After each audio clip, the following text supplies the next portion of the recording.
What's up, people? It's your girl Adeola.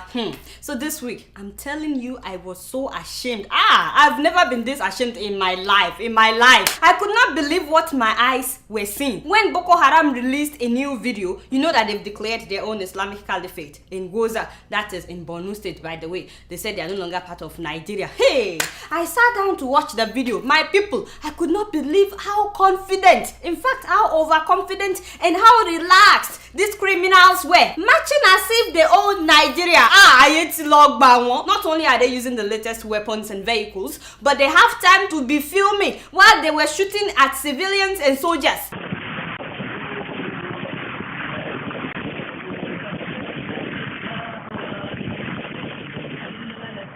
You see what I'm saying? I said, yeah, Nigeria. Niger, what has happened to you now? Our soldiers are running from Boko Haram. Kai, what a shame. Does it look to you like these are trained fighters? Of course not, but look at the weapons that they're using. Compare with the weapons that our soldiers are using. You know, AK-47 against machine guns. Who do you think will win the battle now? Even if you've never been trained. Why won't the soldiers run away? I don't blame them. In case you don't know, Nigerian soldiers are actually the best on ground troops in Africa. Yes, for years and years we've been the best. I don't know about now. Nigeria has the second largest army in all of Africa, so it's not like we're outnumbered. We've helped so many countries during war, like Liberia, like Mali, you name it. We have at least 363 armored tanks. We have more than 1,400 armored vehicles in Nigeria. We have at least 294 military aircraft. We have 84 helicopters that can hover over an enemy's territory. We have 53 serviceable airports. We have more than 200,000 troops. How many members do you think Boko Haram has? I personally don't think they are up to 10,000. Yes, we have more than 200,000 troops and more than 300,000 paramilitary personnel. But now. And guess how much our budget is for defense? I'm telling you, $3.7 billion. Okay. Of course, I don't know what they're using the money for. So it's not like we don't have the weapons. We do. As a matter of fact, many of the weapons that Boko Haram is using right now used to belong to the Nigerian military. But each time Boko Haram raids an army barrack, each time they go and rob the army barrack, the ogas at the top will tell the Kwekwe soldiers, don't fire back, wait for my command. That is what they will be telling all these soldiers until Boko Haram takes out all the weapons. Which is why we've been saying that there is a lot of politics involved in this issue of Boko Haram. There are top officials in Nigeria who have people in the military that are working in collaboration with Boko Haram. Am I making sense? If Nigeria wants to wipe out Boko Haram in one day, we can. Yes, we can. Instead, we've become the laughingstock of everybody. People are now laughing at us now. You know that our soldiers ran to Cameroon. Yawa. About 500 of our soldiers fled from Boko Haram to Cameroon. They had to surrender their weapons when they got to Cameroon. Guess what happened after the attack? They announced on state radio in Cameroon for everybody to hear that the president, Paul Biya, has ordered the Nigerian soldiers to be escorted back to their country. Can you imagine that embarrassment?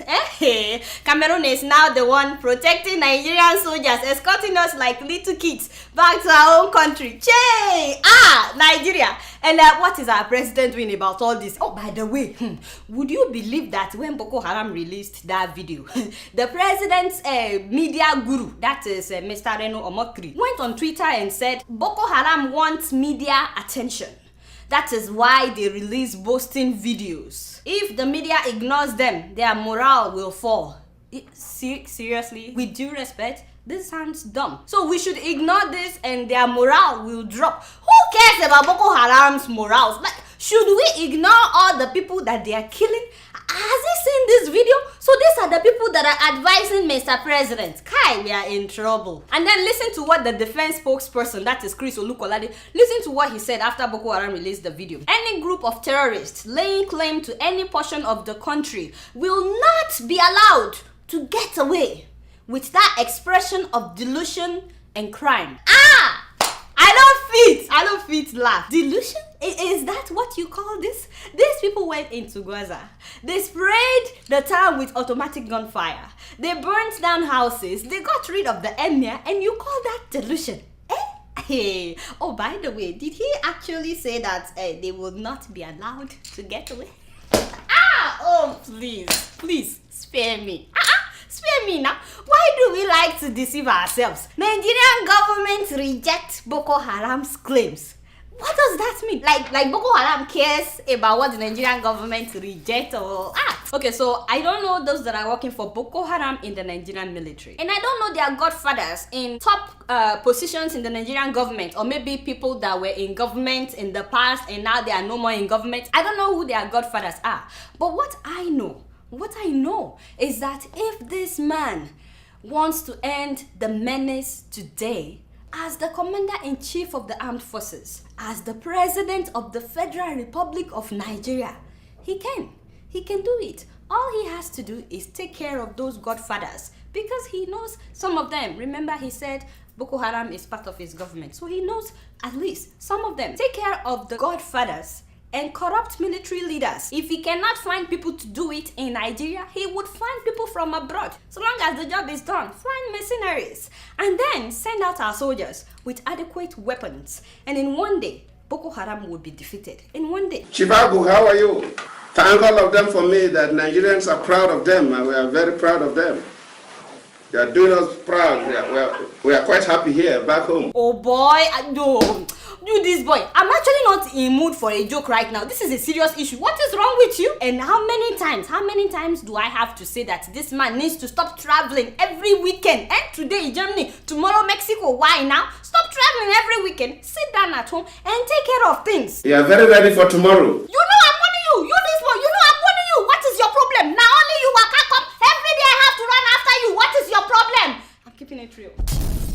My shout out today goes to a young man in Ghana by the name Meshach Suga, popularly known as TT. He has no formal education, but because of this guy, his entire village now has electricity, stable electricity for 13 hours every day. TT picked up an abandoned stone crusher used by miners and he fixed it. He then attached some smaller electronic components and generates enough power to supply 27 homes. So all the homes in his village, 27 of them, are now connected to his power generator. He charges them 5 cedis, that's less than $2 per household, so that he could buy diesel, and in turn he supplies them with this very much needed commodity, electricity, every evening from 6 in the evening till 7 a.m. the following morning. All this with no formal education. I mean, the guy can barely write his own name. His village, which is known as Kakabu, has no running water, they have no clinic, they have no mobile phone network or good roads, but now they enjoy electricity, even if it's for 13 hours a day. I mean, how brilliant is that? We need people like him in Nigeria, because only some parts of the country are enjoying electricity. You can believe whatever you want, but not everybody is enjoying electricity. You know that they have stable electricity in Ghana, in the cities at least, but I'm hearing now that they're also having something they call dumso, which is like something that we experience with NEPA. Up NEPA, down NEPA, on and off, on and off. I heard that is happening in Ghana now. So somebody like this guy should be celebrated. Now, for someone out there, if he can do it, you may also be the solution to the problem that you've been facing in your community. Anything is possible. Anything. If you're determined, just give it a shot. You never know. And if you've been doing something that benefits your community, please send me pictures or send me details of what you're doing so that I can share it with others. And guess what? I'm just keeping it real. Moving on to Cameroon, I was so sad last week to hear that a Cameroonian player was killed after playing for Club JS Kabylie in Algeria. 24-year-old Albert Ebosi was the leading goal scorer in the Algerian league last season with 17 goals. In fact, he scored the only goal for his team in that match before they lost 2-1 to USM Alger. And that was his last game. Apparently, one of the fans on his side threw a rock at him in protest that they lost the game. They threw rocks at several of the players as they were leaving the field, but one of the rocks hit him in the head, and I can't believe that the poor guy died. It makes absolutely no sense whatsoever that he would die in such a senseless manner, especially after scoring the only goal for his side in that match. Seriously, hooliganism in football is a total disgrace, and in no uncertain terms, at all times, this must be condemned. My condolences to his family. May his soul rest in peace. I hope that Cameroon would also work on promoting their own league too, homegrown league, with all the attractions of the other competing leagues that draw the creme de la creme of their players. players because I don't like how some of our players are treated when they leave their countries to play in other countries. Even when they go to some African countries, among other things, many of them face racial discrimination. Wait a minute, we still have league in Nigeria, right? At least I know about Abia Warriors, I know about Enugu Rangers, Kwara United, Kano Pillars, you know, the Sunshine Stars of Akure. All of these guys are still kicking it, right? Because nowadays, all I hear Nigerians talk about is Manchester United and Chelsea and Juventus and Bayern Munich. When would we develop our own league? We would have to learn to celebrate our own first before we can. Yes, that is true. I forgot. Yeah, we have to build all the necessary facilities. Yes, one that would be very impressive, not just for Nigerians, but you know, worldwide. But you guys know that I don't know anything. Guess what? I'm just keeping it real. So Nigerian president has been bragging on Facebook that he has transformed Nigeria into a hub of automobile industry. Yes! In case you've not heard, we now have Hyundai in Nigeria, we have Kia, we have Nissan, and of course, Innocent Motors, all of them produced in Nigeria. Isn't that wonderful? Of course, Nigerians have been hailing the president on Facebook. Kudos to Mr. President. This is the best president we've ever had. Right on, 2015, we will vote for you as a good citizen. I said yes, kudos to my Oga at the top, you know, doing an excellent job. No, seriously, give honor to whom honor is due. Let me read the details of the good news to you guys. Wait a minute. These people are not manufacturing the cars in Nigeria. Koledo, they are assembling the cars in Nigeria. No, there is a huge difference, my people. Don't cheat me with English. By coming to assemble the parts in Nigeria, they are actually creating job opportunities for their own people that are manufacturing the cars in their countries. So to them, Nigeria is just like a market to sell. This is not in the best interest of Nigerians now. And before you say Adeola, you never see any good thing in this administration. Please, let me ask you, why do you think that these so-called made in Nigeria cars are so expensive? Why are they so expensive? If they are producing them in Nigeria for Nigerians, they should be affordable for Nigerians, especially the common people. Doesn't that make sense? I told my friends in America, I said, we now have made in Nigeria cars. So I went on their website, you know, Hyundai for example. I thought maybe I can buy in Nigeria and import to America. They have nothing less than 2 million naira. I mean, they have cars worth 5 million, 10 million, 15 million, 20 million naira, however much you want to spend. Unless you buy this small thing. Yes, i10. The least version costs between 1.5 million and 1.9 million naira. In case you don't know, 1.5 million naira is more than $9,000. So how many common people can afford? In fact, forget about common people. How many of you that are watching me will spend $9,000 on a car like this? You know we like big cars now. We are Nigerians, you know. Everybody has to know that we just bought a new car, even if it's not brand new. But who will spend $9,000 on this thing when you can find a bigger and better looking Tokumbo used car? You find it on the internet and you import it to Nigeria when you can find it for less. Unfortunately, the federal government has now increased custom duties on import vehicles by 70%.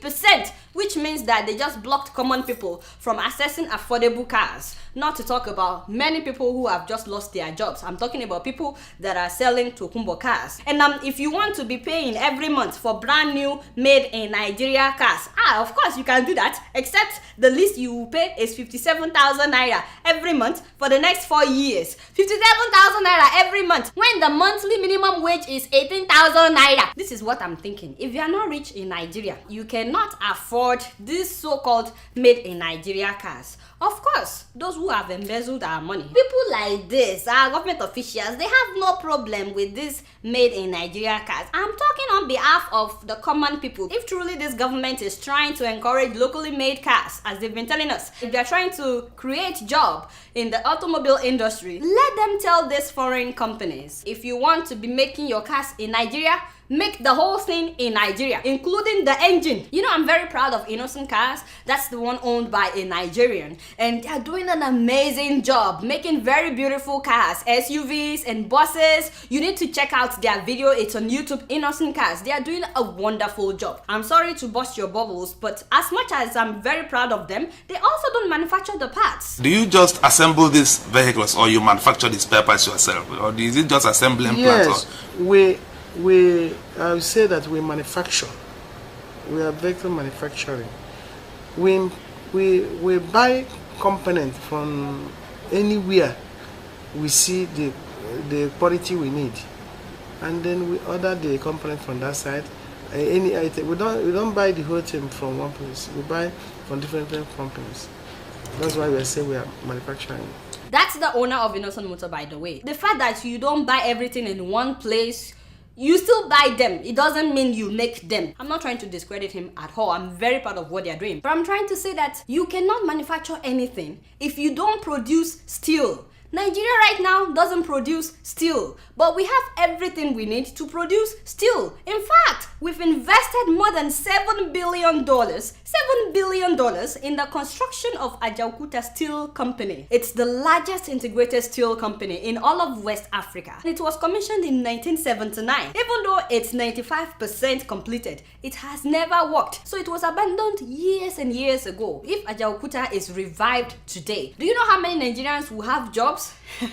140,000 Nigerians will get a job overnight. According to the Iron and Steel Senior Staff Association of Nigeria, no less than 140,000 will become employed. The place is like a town by itself. Billions of dollars have been buried in that place. And that is not the only steel company we have in Nigeria, by the way. That doesn't work. We have one in Delta State, we have one in Oshogbo, we have one in Jos, one in Katsina. So if we fix all these farms, at least more than 200,000 Nigerians will get a job. And that will solve some of the problems of unemployment in Nigeria. Do you know that we have a huge power plant built in Ajaokuta that can supply electricity for multiple states in Nigeria? Not one state, multiple states, several states. Constant electricity. It has already been built in Ajaokuta. And please don't get me started. That is just one company. Itakwe Iron Ore Company was established at the same time. It is capable of generating 72.9 billion naira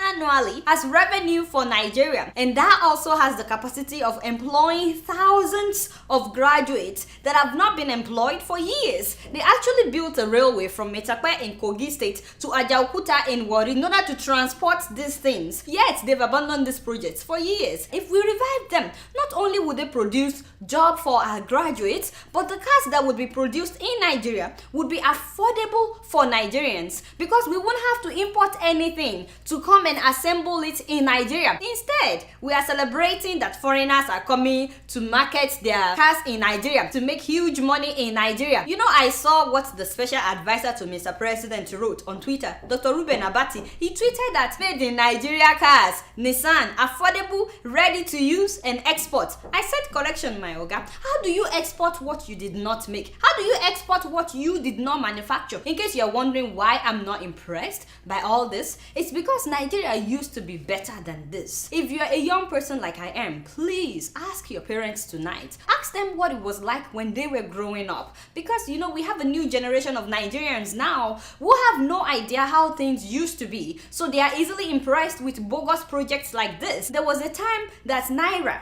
the Nigerian currency, had more value than the American dollars. It was 1 naira to $2. At that time, primary school, secondary school education, they were all free. Students were even given school uniforms and free textbooks. University students got scholarships. It wasn't hard for them to go to school. They served them food in the cafeteria. They would even make their beds for them before they come back from class. Youth corpers at that time, they rode public transportation for free. Buses for free. Trains for free. They gave them reserved coach in the trains. By the time you graduate in any Nigerian school, you have a job waiting for you. In fact, the government will give you a car loan without interest. Oh, imagine that. So you can get a brand new car. Your company will be paying for the car every month with part of your salary. And it's not like ridiculous amounts that you won't be able to afford. Like an encouragement for you to work hard. Civil servants at that time, they earned enough to take care of their family and build their own house. There was nothing like 419 in Nigeria until recent decades. The roads were good.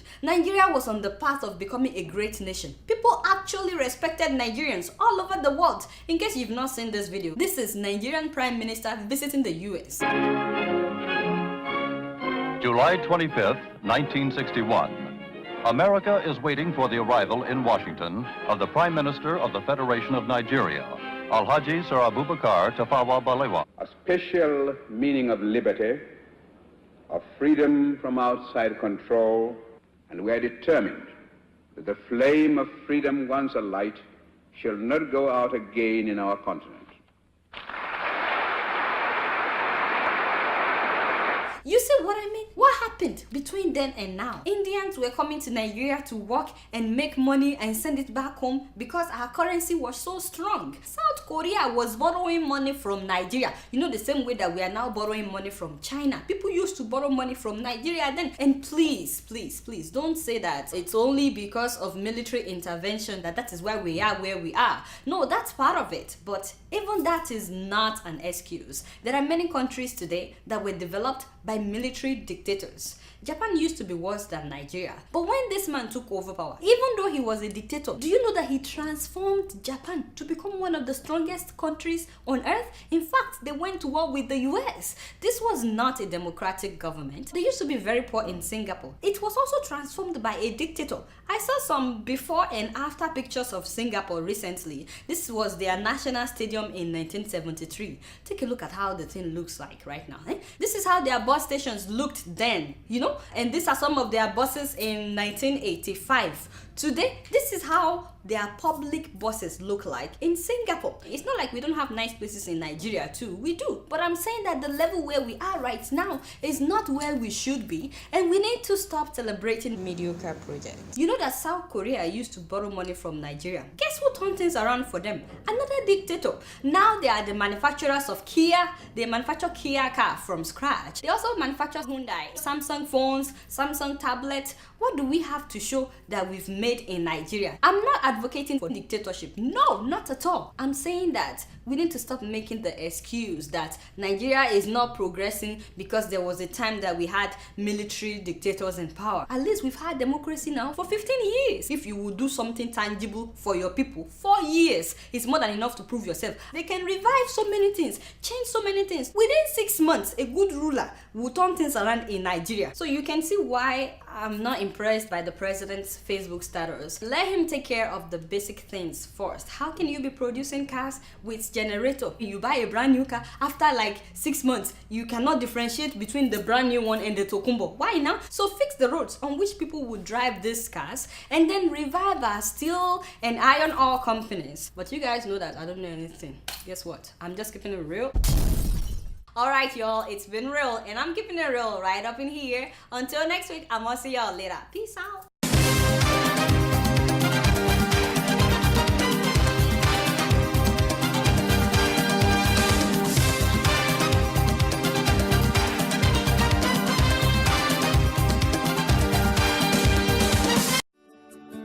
Welcome to Forstview Luxury Hotel. At Forstview Luxury Hotel, we offer excellent service. Our rooms have all the necessary facilities to make your stay comfortable and memorable. You will also have access to internet service, breakfast, 24-hour power supply, full air condition, free international calls, free tire pumping service, and free car battery charge. So what are you waiting for? Quickly visit Forstview Luxury Hotel. We are located at number 1 Adeola Mishile off Raji Rasaki Road, First Estate, Amuwo, Odofin Festac, Lagos. For more information or reservation, please call us on 08075787135 or 08099900601. You can also take advantage of our online ongoing promo at www.forceviewhotel.com to make your reservation and payment for your favorite room, which attracts a discount rate. Please note, rooms are reserved based on first come, first serve. Forstview Luxury Hotel. Experience the home of comfort. They come.